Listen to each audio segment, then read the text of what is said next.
हां लास्ट एक्झाम्पलमध्ये आपण जनरल सोल्युशन कसं फाइंड आउट करायचं त्याचे 6 फॉर्म्युले घेतले. Sine theta equal to sine alpha असेल तर cos theta equal to cos alpha, tan theta equal to tan alpha, नंतर sine square theta equal to sine square alpha, cos square theta equal to cos square alpha आणि tan square theta equal to tan square alpha. आता आपण त्याच्यावरचं example घेणार आहे. कारण find general solution of sine theta is equal to √3/2. आता √3/2 ही value कशीच असते साईनची कुठल्या व्हॅल्यूसाठी sine theta is equal to √3/2 आणि आपल्याला माहिती आहे साइन π/3 साइन 60 काय येतो √3/2 येतो. म्हणजेच काय राहील आपला sine theta is equal to sine π/3.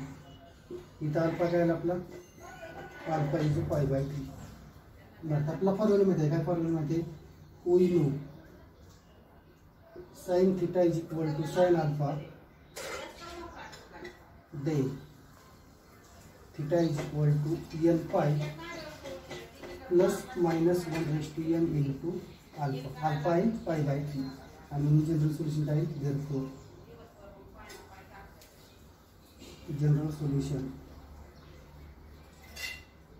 of sin theta is equal to √3/2 is theta is equal to n pi plus minus 1/n into alpha. Alpha काय आहे π/3. हे झालं जनरल सोल्युशन. आता सेकंड एक्झाम्पल देतो. cos theta equal to 1/√2. Sorry 1/2.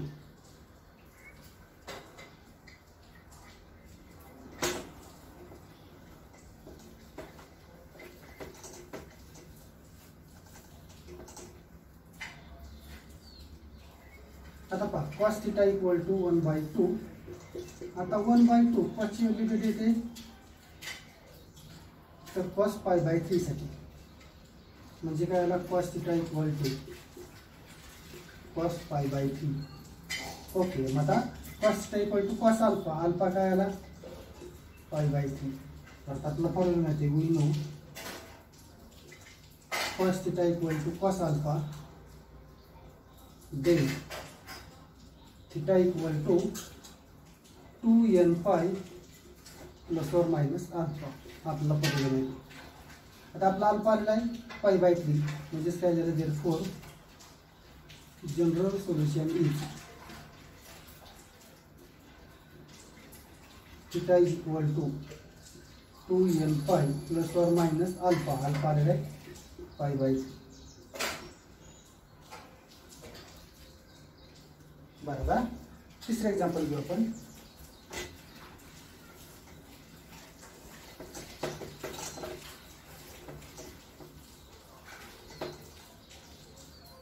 tan theta equal to √3. आता थिटाच्या कोणत्या व्हॅल्यूसाठी टॅनची value √3 येते तर आपल्याला माहिती आहे tan π/3 √3 येते. म्हणजे अल्फा इक्वल टू घ्यायला अल्फा इक्वल टू π/3. आता आपला फॉर्म्युला वापरायचा आहे tan theta equal to tan alpha. तर tan theta equal to tan alpha. tan theta equal to tan alpha then theta equal to n pi plus alpha. बस alpha काय लेतं π/3 and therefore general solution of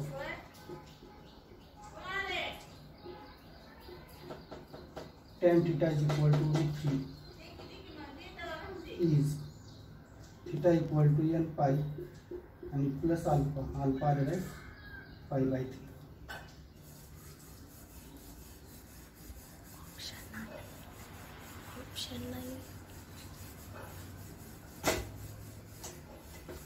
next example घ्या. आता काय करतो cos theta equal to काय घेतो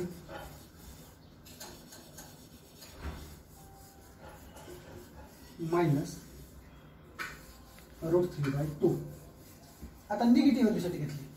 आता पहा cos थिटाची वी नो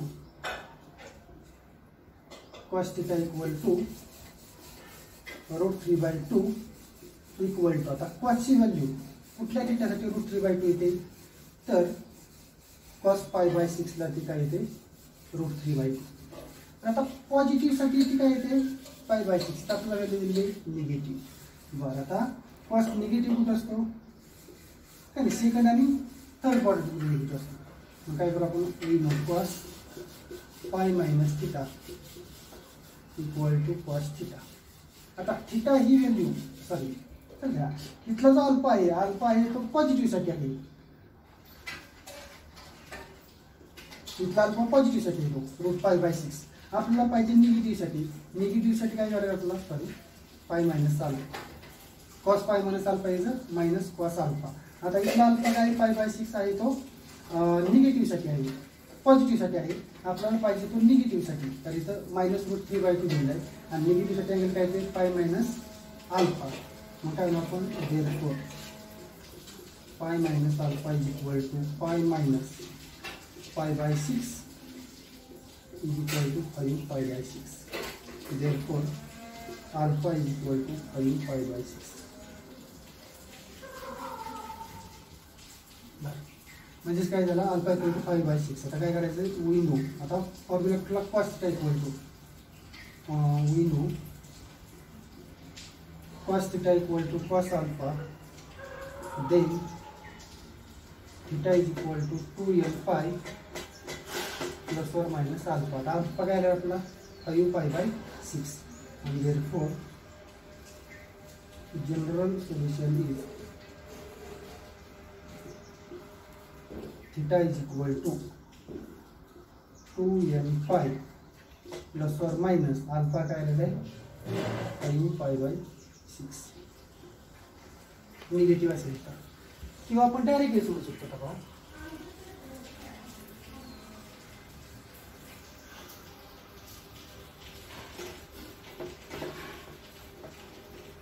म्हणजे मेथड वापरतो, फक्त लिहिण्याची पद्धत आपण चेंज करणार आहे थोडी, म्हणजे डायरेक्ट सॉल्व्ह होणार आहे. आता पहा, g1 cos θ equal to minus √3/2 equal to, आता मायनस आहे ना आपण आहे तसं ठेवू. आता कॉसची कुठल्या थिटासाठी व्हॅल्यू √3/2 येते, तर आपल्याला माहिती cos π/6 मायनस √3/2 आहे, काय होतं cos π/6. बरं, आता काय करू आपण, we know cos π - θ equal to minus cos θ. आता इथलं मायनस घालायचं आपल्याला, जर मायनस घालायचं असेल तर काय करायला लागेल, तर cos π - θ घ्यावं लागेल. therefore cos θ equal to cos π - π/6. therefore cos θ equal to cos आणि π - π/6 इज 5π/6. म्हणजे पहिल्या एक्झाम्पल प्रमाणे आलं, अल्फा इज इक्वल टू 5π/6. बरं, आता फॉर्म्युला वापरू आपण, we know cos θ equal to cos alpha, then θ is equal to 2n plus or minus alpha and therefore, आता अल्फा आपला काय होती तर 5π/6 आहे. therefore general solution is θ is equal to 2n plus or minus alpha, alpha आहे 5π/6. हे झालं general solution.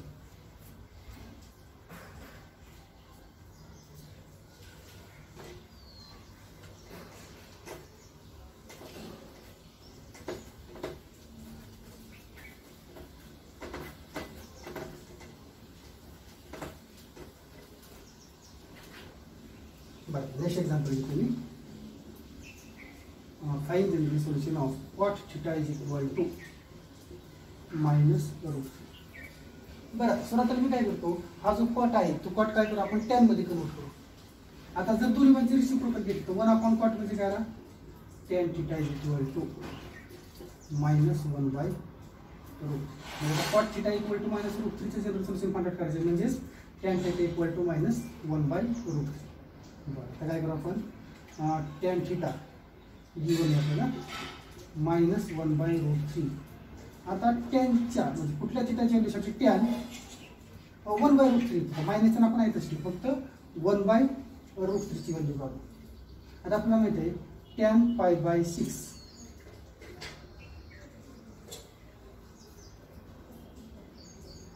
Tan π/6 साठी तो काय येतो -1/√3 येतो कारण टॅन π/6 -1/√3 टॅन 30. बरं आता आपल्याला काय करायचं आहे निगेटिव्ह व्हॅल्यू येतं ही निगेटिव्ह व्हॅल्यू आपल्याला कॅन्सल करायची. बरं आता टॅन पॉझिटिव्ह कुठं असतो पहिला क्वाड्रंट आणि तिसरा क्वाड्रंट म्हणजे दुसऱ्या क्वाड्रंटला आणि चौथ्या क्वाड्रंटला निगेटिव्ह असतो. आता आपण दुसरा क्वाड्रंट घेऊ. आता काय वी नो टॅन π - θ = -tan θ. बरं आता हा जर मायनस आणि करायचा असेल तर आपल्याला काय करावं लागेल टॅनच्या ऐवजी टॅन π - θ घ्यावं लागेल. tan θ = tan π -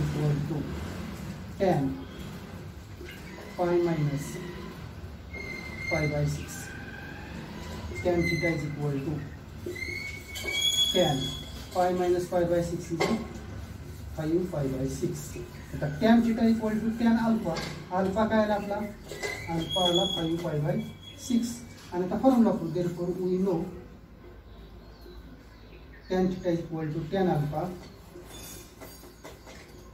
then θ = n π plus alpha हा फॉर्म्युला. मग ठीक आहे जनरल सोल्युशन ऑफ